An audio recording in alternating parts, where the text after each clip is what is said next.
Hello guys, good morning, welcome to my channel. This is RR Vlog, my life after I lost my only child, Rayleigh Jean, my wonderful baby, my everything.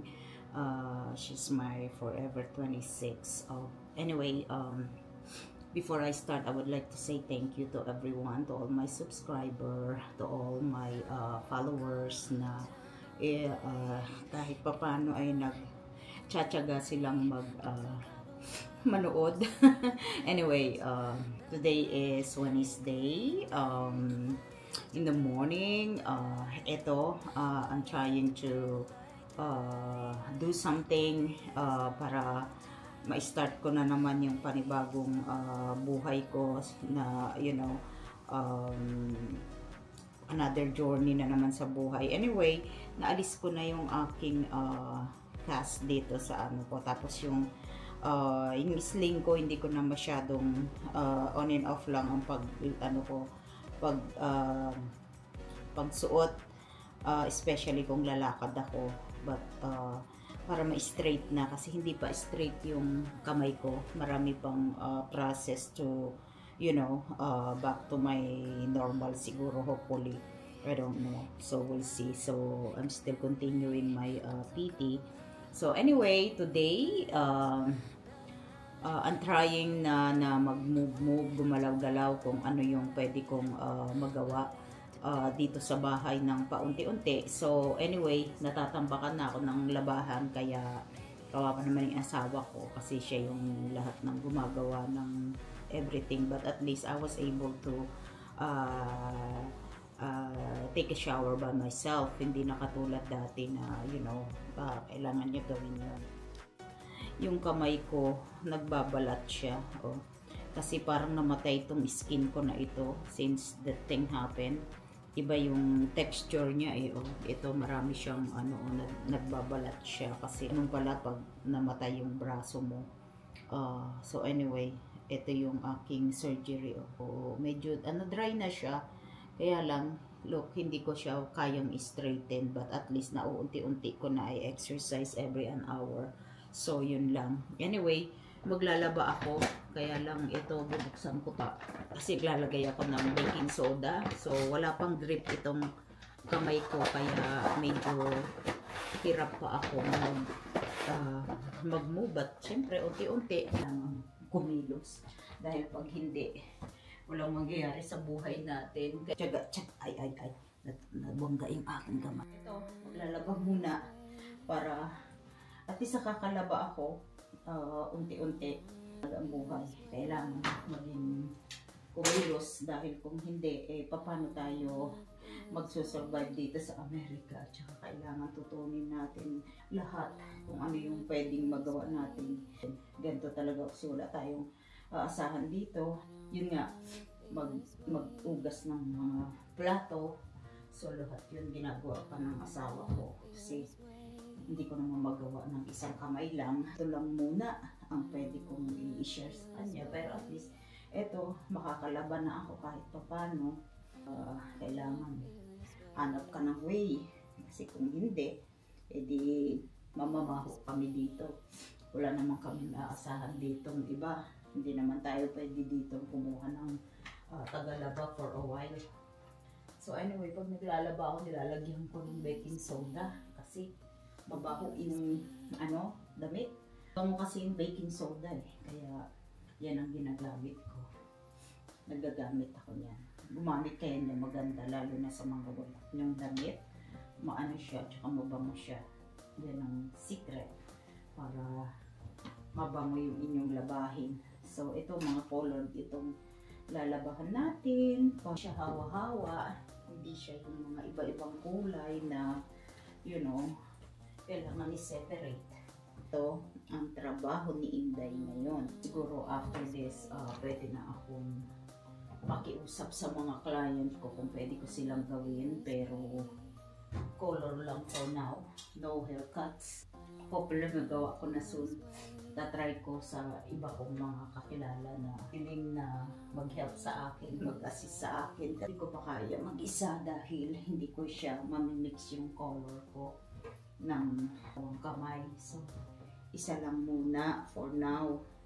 ito, may way naman lagi eh. Hindi naman tayo mga na nabalda yung isa mong ano. I'm so happy na hindi itong aking left hand na ang na-damage. Kasi kung itong left, napakahirap kasi I'm a left-handed na. So, mas okay na rin. Makasusurvive ako niyan. Kaya ko yan. Nakikita ko naman yung situation ko. Konting ano lang, patient lang talaga kasi wala akong magagawa kung, harapin ang katotohanan na hindi natin ine-expect yung mga darating pa sa buhay natin. Pinat-assume na lagi tayo natin laging maayos. Hindi natin alam kung ano yung next. Kahit pa paano, nakakahawak ako pero wala akong grip. But so far, okay naman siya. Na ma-manage ko naman. Kaya nga lang, like I said, hindi pwede.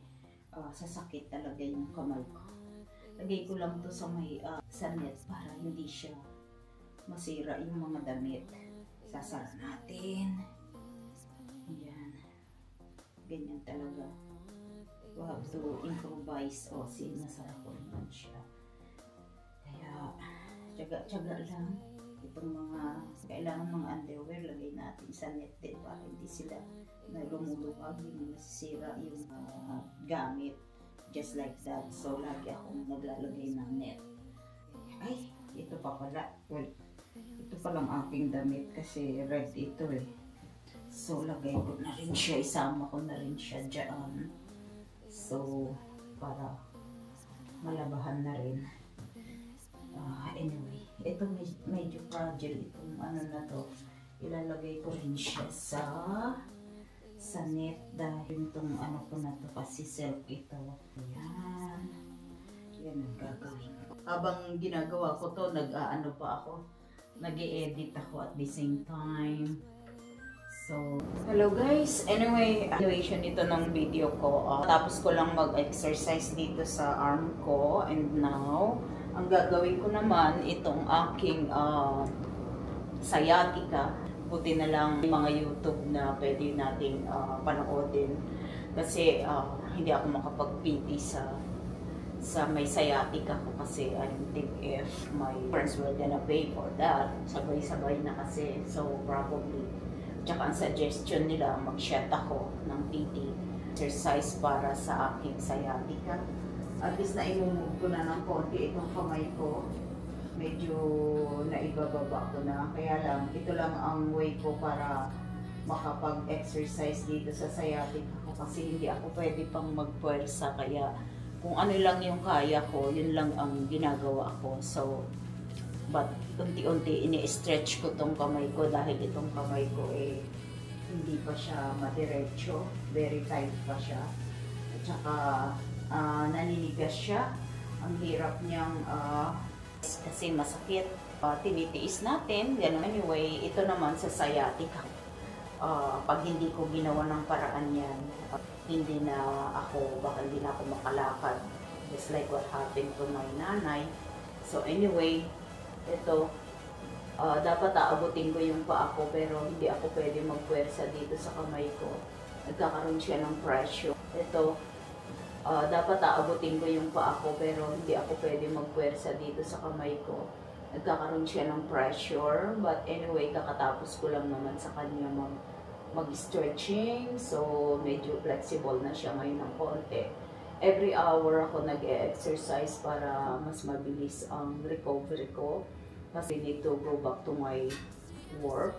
Dahil, syempre, this is a business. Hindi natin pwedeng pabayaan. Just like that, ang business, mawawalan tayo ng tao kung masyado tayong matagal mawawala sa business natin. So, I'm trying to do everything just to help myself. So, hopefully, hindi naman ako abutin ng ilang months bago makabalik sa trabaho. Tsaka ito, para, alam nyo, napakahirap ng tumanda talaga. Kasi ito lahat normal lang itong mga nararamdaman ng pag tumanda na tayo. Magandang stretching ito kung may mga sciatica kayo, gawin nyo to. It's really good. Kasi meron akong pinapalo dito na senior fitness actually. magaling sila. Hindi masyadong drastic ang exercise, ano lang siya. So may dalawa akong pinapalo. Tingnan nyo, nagagawa ko naman siya, oh. Kaya lang, talagang ang pressure, parang hinihila tong mga litid ko sa braso ko. Talagang yung nerve ko, sobrang dapat diretso yung likod. Tataas, pero hindi ko siya mahawakan. Kaya kung ano lang yung maabot ko, doesn't matter kung saan yung maabot nyo, basta gawin nyo. Kasi dapat dalawang kamay ito, pero hindi naman wala pang grip itong kamay ko. Kahit hindi tama ang posisyon ko. But I'm trying. Ganun talaga. Paghihirapan natin talaga. Kung gusto mong mag-better, you have to keep going and do something. Dapat hindi ako gumagalaw, kaya lang itong kamay ko masakit. So, tiis-tiis lang. Have to do it anyway, para hindi naman tayo maging miserable, okay, sa other. Masarap ito sa katawan, lalo na kung meron ka talagang iinda, kasi itong sciatica, ito nakukuha sa mga pain reliever, kasi nerve nga ito. The way na mablock yung pain na yan, Dison lang yan, o nang sinashot nila, steroid. Pero sometimes hindi rin maganda sa bone natin yan, kaya siguro mahina ang bone ko. Tingnan nyo, ang daling mag-crack ng bone ko. So, ang halakas naman kasi talaga ng hampas ko doon sa semento, kaya anong magagawa natin? Walang control na yung katawan pala ng tao. Pag tumatanda na, bumabagal na yung reflexes natin, wala na tayong balance na like before. Siguro kung bata-bata ako, I can control that. Tip is, huwag kayong susuot ng sapatos na matigas ang swelas, kasi hindi yun flexible. Dapat yung may, kahit pa paano naman yung kamay ko, may progress naman siya. Hit lang, pero it's okay. I can handle it. Tsaka, inalis ko na yung pain reliever ko. Pag hindi ko kaya, umiinom na lang ako ng Tylenol para may tulong. Kaysa naman sa yung mga strong na gamot. Oops, kailangan straight ito, pero yung kamay ko hindi ko maibaba. Babanatin mo talaga yan. Tapos, eto, hindi ko naman siya kayang itaas. So, hanggang dito na lang muna. Yung kaya lang ba, kasi na-stretch din yan, kasi napaka-importante ng stretching pagka meron kang sciatica. Tapos itong kamay ko, I'm trying to straight. Kasi wala, hanggang dito lang siya talaga. Dapat ito yung normal pero ito lang yung naaabot ng kamay ko. Ganyan, but at least, hindi na katulad ng dati. Ngayon naman, ang problema ko, hindi ko naman siya mabend ng ganito. Hanggang dito lang din. Pero, at least na-straight ko na ng konti. Siyempre, konting tiis pa. Marami pang process yan. Kaya, not a good thing. Pwede na akong maligo by myself. Hindi ko na kailangan ng husband ko na tulungan ako. So anyway, good ito sa spine natin, sa hip. Pag ginaganto mo, kasi ang spine ng may sciatica is ano na siya.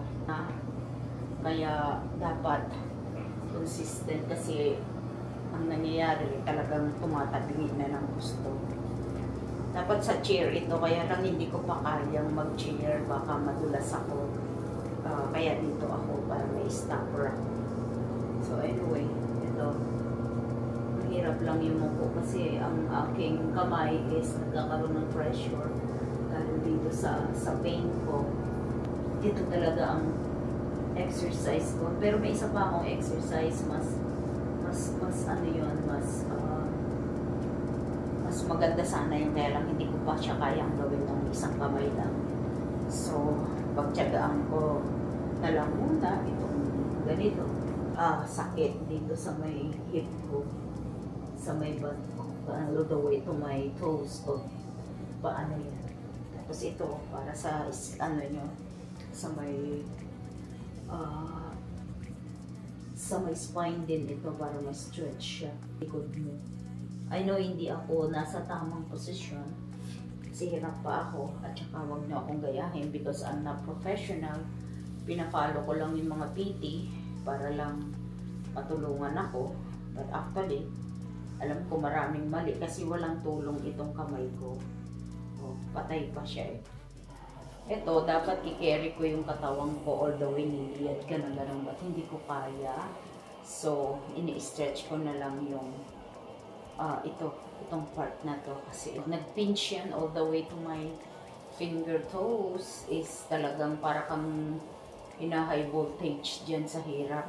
So anyway, this is good for your spine. And then stretching lang naman lahat eh. Tapos tingin ka sa taas.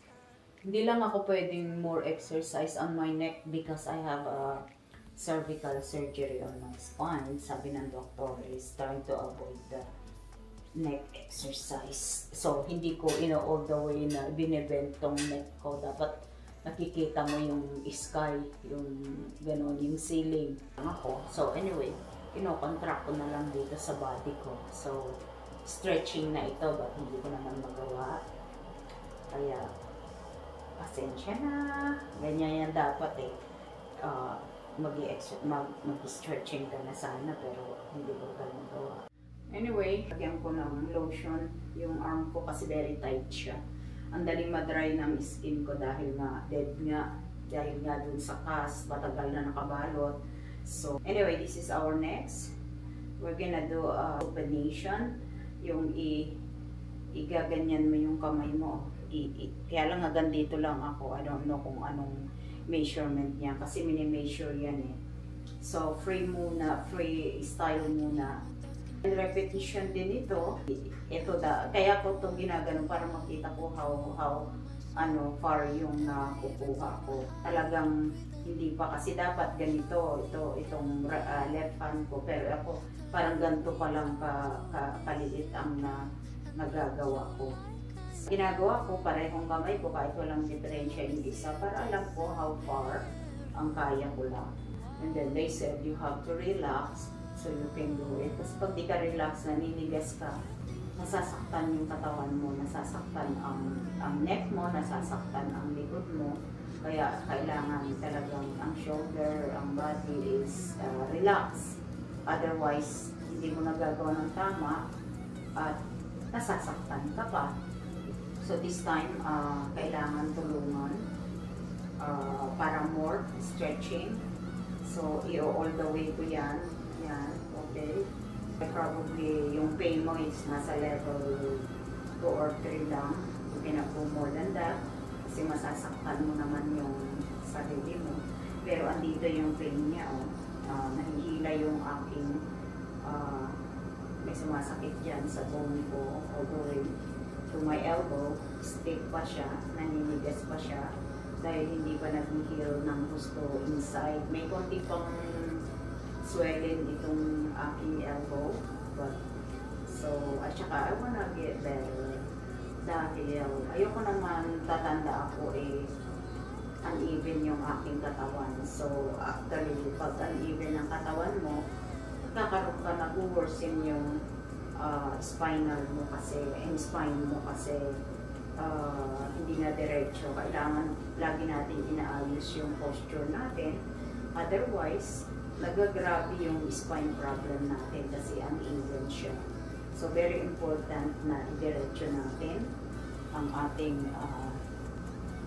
ayan, kahit pa paano, na-stretch ko ng konti yung kamay ko. So, look what happened to my elbow, yung arm ko.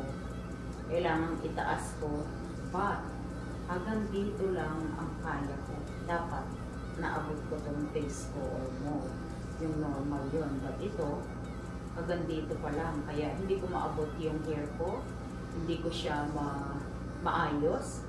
Kaya I have no choice but to keep exercising my arm. Hindi. Maninigas na siya. Magiging limited na ang mobilize ng arm ko. Mga taong may ganitong problem, important na mapiti tayo kasi kung hindi rin natin, importante sila kasi para malaman natin yung tamang position, tamang move ng hindi tayo nasasaktan at saka nagagawa natin ng tama at saka mas mabilis ang progress natin. So, wala tayong choice kung hindi mag-invest ng pera para sa PT. Ako, pero I have no choice. Wala nga akong income eh. So, imamassage mo pa rin siya ng konti para minamassage ko talaga yung arm ko kasi mangangalay yan. Minsan nga nahihilo pa ako eh. Katulad ngayon, nag-uumpisa na akong mahilo kasi yung pain na naka-hold ka, nagkakaroon ka, nawawalan ka ng air sa brain mo. So, nangyayari. Kaya nga, lagi sinasabi pag nagaganto ka, meron kang ready na water dahil anytime mawawalan ka ng talagang be patient lang talaga sa lahat ng bagay. Alam nyo, ito yung mga natutunan ko ngayon since I lost my only child. I'm trying to be patient as much as I can kasi walang mangyayari. Magiging worsen ang problema ko. Hindi ko na afford yung stress sa buhay kasi stress na ako masyado. Cannot avoid that kahit na umaaka akong normal. Alam ko deep inside, you know, my brain is not like before. Hindi na kaya kailangan tulungan ko yung sarili ko. Otherwise, alam ko naman kung saan ako mag-end up kung hindi namin tutulungan yung mga sarili namin. So, and this thing happened, I gained like 7 pounds right away. Kaya, napakabilis kong lumaki dahil with my pain reliever, I have to eat. Usually, I don't eat breakfast. But since hindi pwede sa stomach ko, mahihilo ako pag nag-take ako ng medication without, you know, anything dito sa stomach ko. Kailangan with food bago mo i-take yung medication dahil mahihilo ako, magsusuka ako, so wala rin kwenta. So I have no choice but to eat ng full meal yun hindi yung diet ko. So hindi ako nakakamove. So ang nangyayari, I gain weight. Kahit na nagkasakit ako, I'm still gaining weight. Yun ang mas hindi ako masyadong hirap. So unti, po-fold ko yan all the way, which is napakasakit niyan. Tinitiis lang. Yan. Kasi yung kamay ko, wala pa talagang grip. So, I have no choice but to force myself. Ito ang pinapagawa sa amin, which is, ito yung hirap ako kasi ini-squeeze ko yung kamay ko with something sa kamay. Hindi katulad ng freestyle lang, I can do it, you know. But this one is different. Actually, i-opposite ko kasi kailangan more strength on the other side.